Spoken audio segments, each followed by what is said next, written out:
If you want to write stories your readers will love, there are 3 things you need to do. Understand storytelling principles, see how other writers have applied those principles, and then use them in your own work.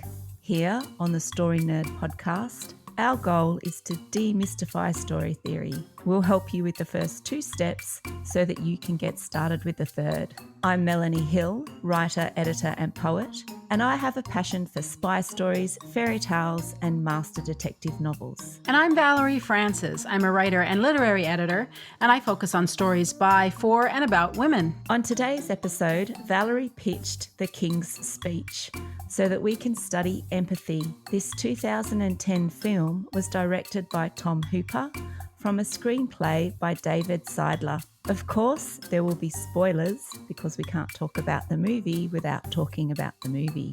And we'd really love it if you could give the show a rating and review. For Apple Podcast listeners, you can do it right from your phone. Simply go to the show's landing page and scroll to the bottom. It's that simple. All right, Valerie, I think we're aligned this week on our story, on the genre for the story. So what have you got? For the global genre, I think it is a performance business story, and the secondary genre is a status sentimental because we've got a weak protagonist who succeeds against all odds. What about you? I have exactly the same. I had performance business and status sentimental as well. All right, so take it away and introduce us to your topic for this season. All right. So this season, I am talking about empathy and how to get a reader or your audience to empathize with your protagonist. Now, in the Hook Your Reader webinar that I did, when I asked people what questions they had, the number one question was, how do I create empathy? Now, this is a huge topic. So I'm actually developing a whole webinar just about creating empathy and an emotional connection. If you want to be notified about that when registration opens up, go to valeriefrancis.ca/webinars and sign up. So empathy is one aspect of the broader topic of emotion, or creating an emotional connection with a story, or getting the reader or audience to care about your protagonist and become emotionally involved with the story. Over the course of this season, I'm going to do my best to highlight some of the key concepts. In the Hook Your Reader webinar, I answered the question as it relates to the first couple of pages of a book. But, of course, we've got to hold the reader's attention for the rest of the book, too.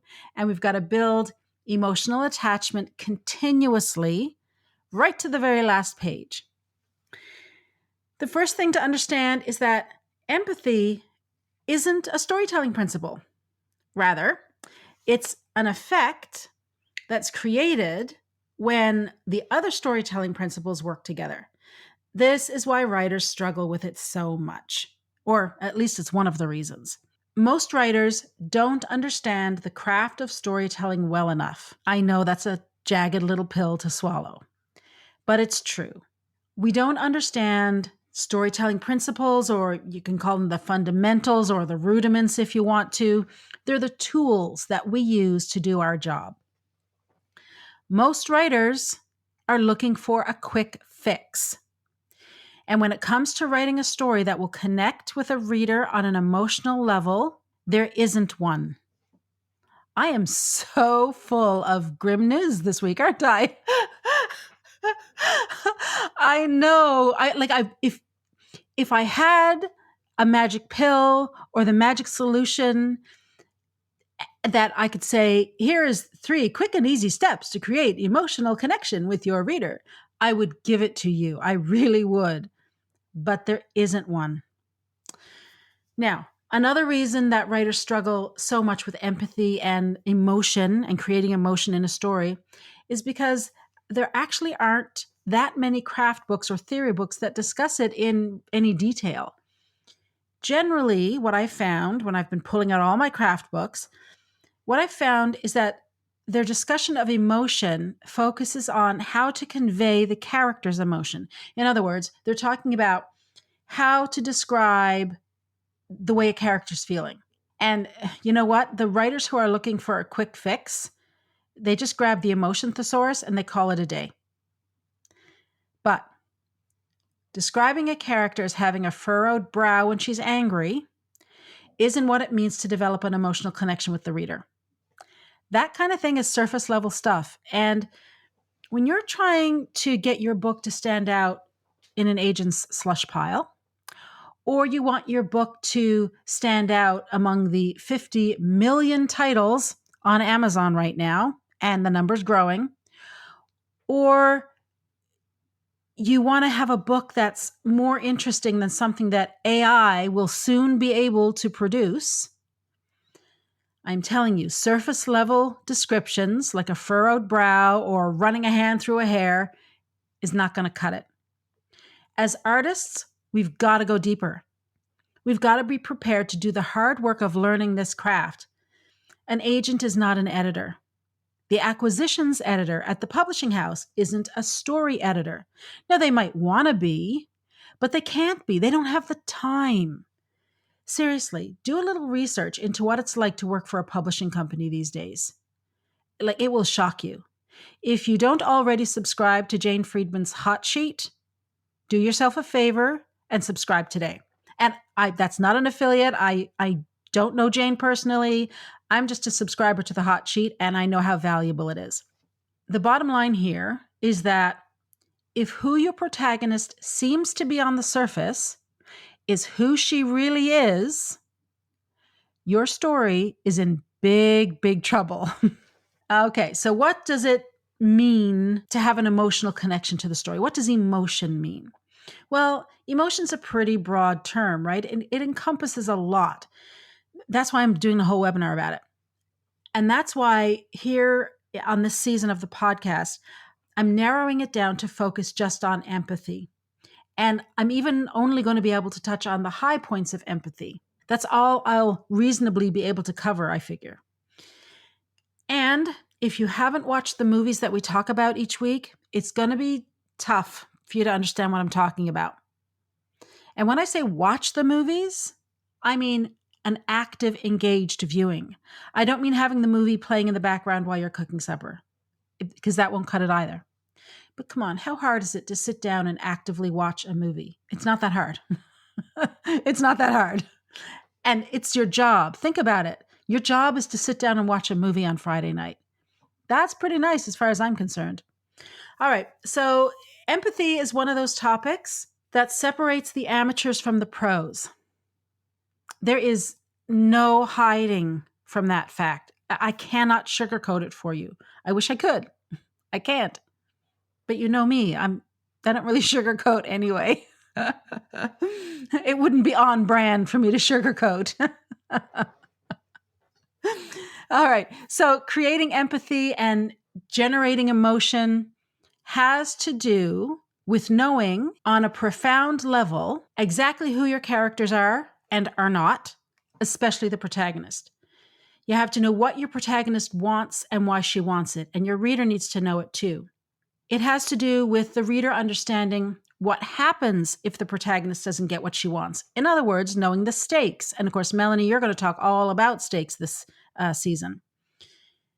The reader must see crystal clear, very, very clearly, the world that your protagonist exists in. They've got to understand that world and how your character is interacting with it and how it's interacting with her. It has to do with point of view and narrative device and narrative drive and how they work and how they convey emotion or don't convey emotion and how they develop empathy or don't develop empathy. It has to do with the type of protagonist you choose for your story, the genre you choose, and the conflict in your story. So there's a lot of content in there. To get your reader to have an emotional connection to your story, you got to understand all these principles, and you have to be able to execute all of these principles. And you have to be able to play them off each other, play them off against each other. There's no shortcut. Like I said, this is one of those skills that separates the amateurs from the professionals. So what is empathy and why is it so important? Why do we care? Well, when you empathize with a character, it means that you understand what the character is feeling and you can relate to that feeling. Empathy does not mean sympathy. A sympathetic character is one the reader likes. This isn't about creating a likable character. Likability has nothing to do with it. When a reader feels empathy for a character, she's recognizing something in that character that is like her. She can relate on a personal level to what the character is feeling and going through. It means that the reader cares about the character. Now, why is it important for a reader to care about a character? Well, it's really simple. It's because nobody cares about what's happening unless they care about who it's happening to. And that's why, in my opinion, when it comes to telling stories readers love, character is king. That doesn't mean I think character-driven stories are better than or more important than or more valuable than plot-driven stories. I'm writing a plot-driven story now. I'm writing a thriller. It means that even in a plot-driven story, the reader must empathize with the protagonist. You can have car chases, sword fights, battle scenes, bombs going off, you name it. If the reader doesn't care about the main character, she's not going to finish the book. It's that simple. It just is. When it comes to novels, well, the thing that novels can do that other forms of storytelling cannot do is explore the inner world of the character. That's where novels shine. Novels are all about the inner life of a character. They're about understanding who that character is, what they want, and what they're feeling. If the character isn't feeling anything, the reader isn't feeling anything. Remember, the protagonist is a stand-in for the reader. As readers, we're living vicariously through the character. And if you don't believe me, pay close attention to your reading and your viewing habits. When you stop reading a book, or you lose interest in a series, or you turn off a film before it's over, 9 times out of 10, you do it because you don't care about the character or what she's going through or what happens to her, or if she gets what she wants to get. The best news here, and trust me, when I discovered this, I clung to it. It was like my little ray of hope. The best news is that we do not have to convince a reader to want to be emotionally involved in a story. We don't have to convince a reader to want to connect emotionally to a protagonist. Readers come to our stories looking for a place to put their empathy. They come wanting and hoping for an emotional connection. Our job then is to point them in the right direction.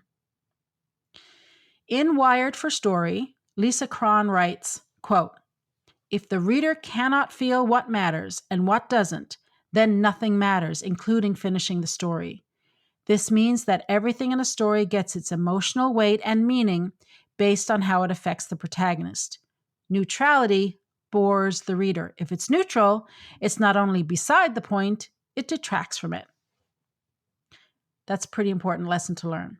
Melanie, before I talk about how this applies to the King's Speech, did you have anything to add? Oh, I just want to add that I was thinking about resonance, right, when you were talking before about the empathy, and that links in so neatly with that topic that we covered last season.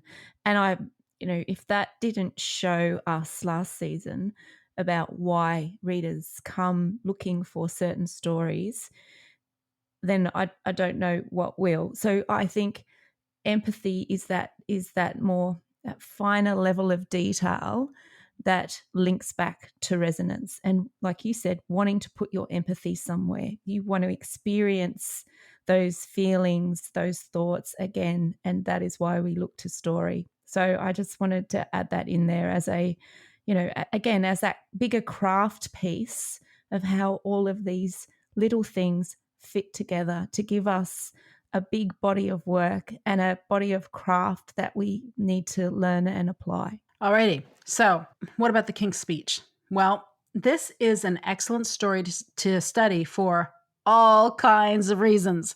This is one of my all-time favorites. And empathy is one of the reasons to study it. David Seidler uses a lot of techniques to create empathy. And I don't have time to cover them all here on the show this week. So I'm just going to focus on one, and that is the type of protagonist. Now, there are 4 types of protagonist. There's a hero, there's an everyman, every woman, an underdog, and an anti-hero. So the hero is someone who's above the reader somehow in capability, in intellect, in something like that. It doesn't have to be a superhero. It could be, but it's just someone who's, bigger, faster, stronger, smarter somehow. The every man, every woman is on par with the reader. The underdog is somehow beneath the reader. They're disadvantaged somehow. And the anti-hero looks good only by comparison to the others in his world. He might be a real baddie, but compared to the other baddies, there's something about him that may not redeem him, but makes us empathize, frankly. Okay, so in this movie, The King's Speech, they've developed King George VI as an underdog. Now, that's quite an accomplishment. If empathy means like me, then it's tough to get an audience of, general citizens to empathize with a king. Okay, I'm just going to go out on a limb here. This is just me guessing because I have no idea if this ever came across anybody's mind. But the United States is a pretty big market. They fought a war to leave the empire. So getting Americans to empathize with the king is going to be more difficult, I would guess, than getting Melanie, an Australian or a Canadian, because we're still in the Commonwealth. We still buy into this. But even then, we're not royalty. We cannot look at King Charles and say, oh, he's just like me. No, he's not. I can't connect with King Charles. It doesn't mean I dislike him, but I don't, well, my heart breaks for him at the moment with his Sophie's Choice that he's having to deal with. But anyway, so kind of there I can empathize on that point. But, we're not royalty. So if they put him off as a hero, right, a king who is above us, it would be a lot harder to get a general audience to empathize.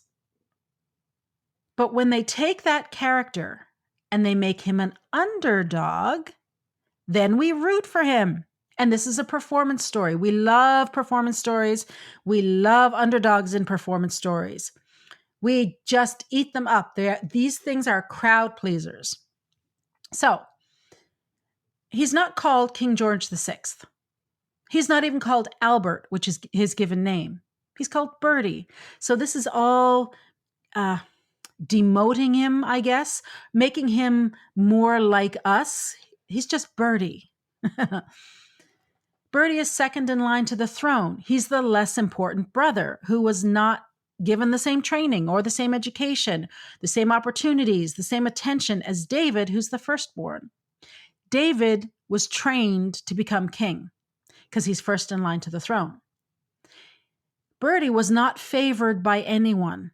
His parents didn't treat him particularly well, and we see his father, how his father speaks to him.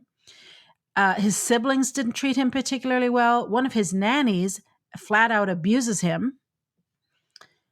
As a result, Bertie developed a stutter. He wasn't born with a stutter. He developed the stutter. And it's a debilitating stutter. He's not respected by anyone. In fact, he's pitied. And we see that in the opening scene. So they've taken a great king who played a very important role in the world's history. And instead of presenting him as a hero, they're presenting him as an underdog, as a man who is completely unprepared for the task he's about to undertake. And he's not unprepared because of a failing on his part. He's not a slacker. He's not a coward. He's not an idiot. He has been denied the opportunities that would have prepared him as the second in line to the throne. Now, let's add to this the fact that public speaking is a phobia for a huge number of people. Not for me, clearly, as you all know. All I need is an open mic and off I go. But for most people, the idea of getting up in front of a group of people and speaking is absolutely terrifying. And it's terrifying for Bertie. Now, not only does he have to stand up in front of a group of people, it's not a group of 40 people. There are thousands of people in that stadium, and his words are being broadcast to millions more. Every choking sound he makes is not only magnified by the microphone, but it echoes and bounces around the stadium. I mean, this is a nightmare. This is a nightmare. My bet is that there were people watching this in the movie theater who broke out in a sweat watching this opening scene because they felt Birdie's discomfort and his humiliation. Yeah, so that was me. There you go. I was there with him, and I fully understand that not only the fear of anticipating going up and doing that sort of thing, but then of making a mistake, right? That's the next thing. You're there and you start and you say the wrong thing or you make a mistake. And of course, it's more inevitable for him because of the stutter. But I was one of those people. And, you know, and I'll talk about this in my part, but bang, up front, there it is. You completely relate to Birdie in that scene, or I did, because I'm uncomfortable doing public speaking, which, you know, is great when you're a podcaster. But I mean, I can relate. Like if I had to stand up in front of a group of people and sing, I would feel that way. Even if public speaking isn't a phobia, we still empathize. We can feel his pain. And we think, oh, that poor guy. Oh my God, you poor thing. And the thing is, Bertie has to do this. Even as the Duke of York, he is duty bound to give speeches. And of course, when he becomes king, those speeches are even more important. And the whole movie ends with, I don't know if it's his most important speech, but certainly one of them, the speech he gives to the nation when the Second World War breaks out. So scene after scene, from this very powerful opening scene, every scene after that, we see Bertie being, well, bullied, essentially. It's only his wife, Elizabeth, and Lionel Logue who understand that his stutter isn't a failing of his. He doesn't do it on purpose. It's not because he's lazy or unfocused or incapable. It's because he's traumatized. So the opening scene hooks us 100%. But then scene after scene, as we learn more about Bertie and why he is the way he is, and the seemingly insurmountable challenges that he's up against, the more emotionally invested we become in his journey. And that Camptown Races scene, which I don't have time to get into in detail, I mean, if you don't empathize with Bertie before then you sure do during that scene. Oh, what a scene. It is so powerful. We want Bertie to succeed. And when he succeeds, we rejoice, we cheer, we experience an emotional catharsis. Our faith in humanity is restored, and we leave the theater feeling like we're the ones who won. So, all of this is to say that empathy is one part of a broader topic, and I'm going to do my best to hit the key points this season. But if you really want to know how to create an emotional connection between your story and your reader, come to the webinar, sign up at valeriefrancis.ca/webinars, and I'll let you know when I'm going to put it off. Melanie, you're studying stakes this season. What have you got for us? Yeah, so this season I'm studying stakes, and want to look at what are they, how they are presented, and if they change over the course of the story. So by happy coincidence, because this was not my movie choice, the King's Speech is a great example of how stakes matter and also how they work. But before I dive a bit deeper into the specific stakes in the movie, I think it's important to know that this story is not an accurate representation of the severity of Bertie's stutter. So this has been exaggerated for the stakes of the story. And, this is something I suppose people that write historical fiction have to deal with all the time to, make a known or known events more interesting. So it's just worth noting that. But what that exaggerated stutter does is increase the stakes as well as create empathy for Bertie, which is what Valerie's just gone through. So in doing so, it makes the story more interesting because we already know the outcome of the story. Bertie becomes King George VI after Edward's abdication, and he leads the United Kingdom and the Commonwealth nations through the Second World War, and he does so with stoicism and courage. And this is something we expect from our king and something he also passed on to his daughter, Queen Elizabeth II. So the part of the story that we are not so aware of is the personal work Bertie undertook to overcome his speech impediment and how this played out in public life. So this is a nice lead into what stakes are.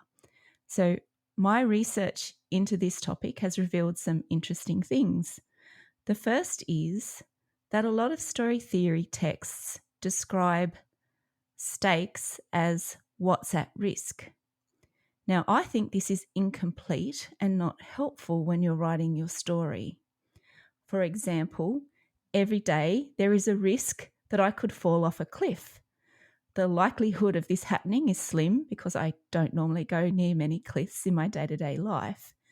And if I did happen to fall off a cliff, the consequences would be dependent upon how high the cliff was. So, what's at risk is not a good description of stakes. But we'll put a pin in consequences for a minute because I'm going to come back to that. Then there were books that describe stakes as conflict or a contributor to conflict. Now, I don't think conflict is an adequate way to describe stakes either. So, for example, conflict could be two dogs fighting over a bone, but that doesn't describe what the stakes are either. So what we do understand from the conflict scenario is that the bone is the object of desire for both dogs. And this is important because stakes are made up of understanding what a character's object of desire is and the possible range of consequences if the character doesn't get their object of desire. So Prince Albert, Duke of York, wants to stop stuttering during public addresses. That's one of his objects of desire. The possible consequences for him range from his stutter remaining and not speaking in public to overcoming his stutter and delivering an engaging speech which all members of the United Kingdom and the Empire respect. So, for the sake of this episode, stakes equal the objects of desire plus the potential consequences of getting or not getting it. So the opening scenes in the King's speech put what's at stake for the Duke of York front and centre of the movie, and it sets the expectations for the audience. Bertie's object of desire, like mine, is to deliver a speech without a stutter or a mistake. But there are other things at play here. Bertie is a naval officer. He's representing the king at this event, and he's addressing the defence forces of the United Kingdom and the Empire. There is a weight of expectation on him in these roles, and the expectations are deeply entrenched and steeped in tradition. So what's at stake is his credibility as the king's representative, his credibility as an officer, the expectations of the empire that he will be worthy of their respect, so his reputation as a leader is at stake. But these are all external stakes. There are also personal stakes represented in this scene, even though they are not as obvious. So personally, Bertie is embarrassed by his stutter. His personal object of desire is the same as his public one. He wants to stop stuttering while public speaking, but the consequences for him personally are different. It affects his self-confidence and his self-worth.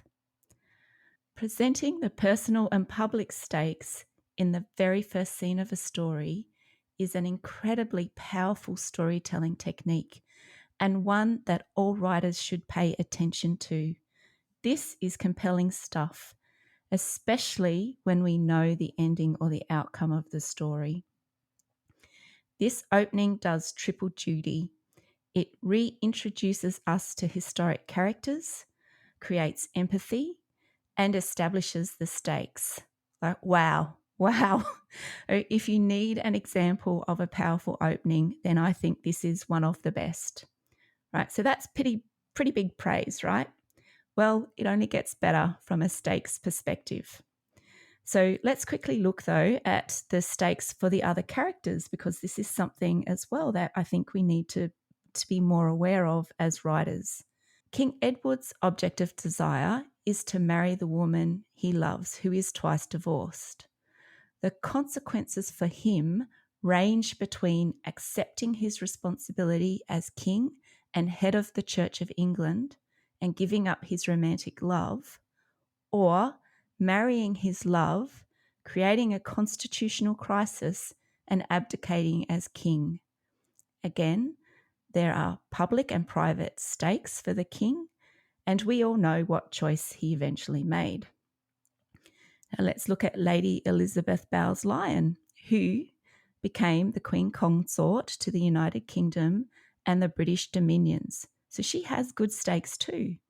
But her object of desire was to help her husband speak in public without a stutter, which is very similar to Bertie's object of desire.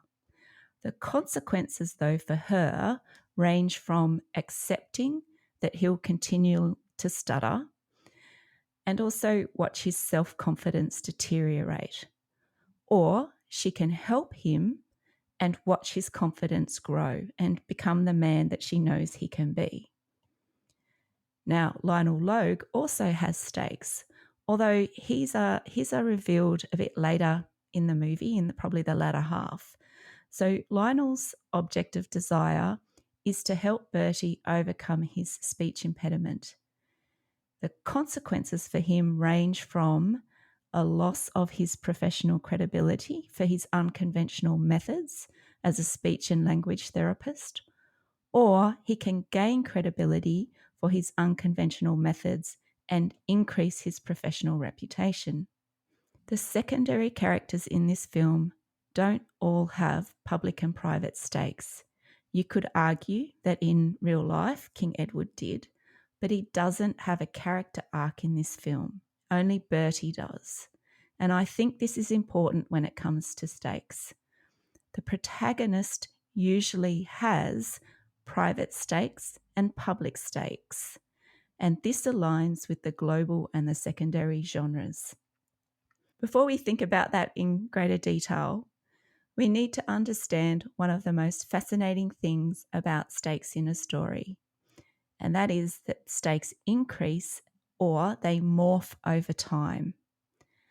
Now, the King's Speech is a prime example of how the stakes escalate in a story. There is a cause and effect pattern with the escalation of stakes as well. So the cause, however, is most likely due to forces external to Bertie, and they are big shifts in the movie. So, for example, the invention of radio, the death of King George V, the abdication of King Edward, the coronation, and the declaration of war against the Nazis. And through all these events, the object of desire remains the same, but the outcome on the scale of consequences rises. The requirement to speak in public as a prince was difficult enough, but the reach of radio demanded additional addresses, which is where we see Bertie's original stakes play out. The next escalation point is when King George dies and Bertie becomes second in line to the throne and Elizabeth is third in line. But this also forces King Edward's hand. When King Edward abdicates, Bertie's role changes from one of support to the monarch to being the monarch and being a symbolic leader. The requirement to be seen and to speak in public has increased substantially, and the consequences of stuttering is now a risk to his credibility as king. Now, Bertie's role as king has also fundamentally changed his family. His daughters are now his subjects, and Elizabeth is the second in line to the throne. His credibility as king has consequences for her too. His confidence as a man and as a king will impact her when she steps up to take the throne. Now, the king is required to say the oath at the coronation, and Bertie's coronation is going to be the first one to be filmed and the first one to be broadcast live via radio across the empire. So no pressure at all. Again, the stakes are raised because we've seen the smaller consequences of Bertie's inability to speak at the beginning of the movie. The greater the pressure, the more likely it is that Bertie will stutter, and the more likely it is that the negative consequences of what's at stake will be realised. And then 3 years after Bertie was crowned king, so in 1939, the United Kingdom declared war against Germany. And by default, because that's the way our constitutions were set up, all the Commonwealth countries also declared war. The King's speeches were instrumental in delivering public service announcements and providing leadership across the empire. He became a symbol of resistance and resilience during the war years. And Bertie gets his object of desire at this point of the movie. The raising of the stakes through the external events in the film, combined with his determination to overcome his speech impediment, have resulted in the best possible consequences being realised. What is apparent in the King's speech is that great personal and public stakes right up front create great clarity for your story. It hooks the reader and makes for fascinating viewing. So just over the course of this season, I'm going to be adding to my simple equation of objects of desire plus consequences equals stakes in each episode. So stay tuned as we explore this topic through the season. So Valerie, what are your action steps this week? All right, I want everyone to consider the opening scene of the King's speech and how it establishes empathy for the protagonist immediately. Then I want you to think about the opening scene in your current work in progress. How can you use that scene to create empathy for your protagonist right out of the gate? Right, so that wraps it up for this week. Join us next week when we discuss 10 things I hate about you. To support the show, please leave us a rating and review and tell your writer friends about us. For access to writing templates and worksheets and more than 70 hours of training, subscribe to Valerie's Inner Circle by visiting valeriefrancis.ca Inner Circle and follow her on Twitter and Instagram at Valerie_Francis. And if you'd like to get my tips about books to help you read like a writer, visit me on Facebook and Instagram under Melanie Hill Author, or find out more about me at melaniehill.com.au. And remember, story theory doesn't have to be difficult. It's a tool to help you write more, not less. So take it one step at a time and have fun.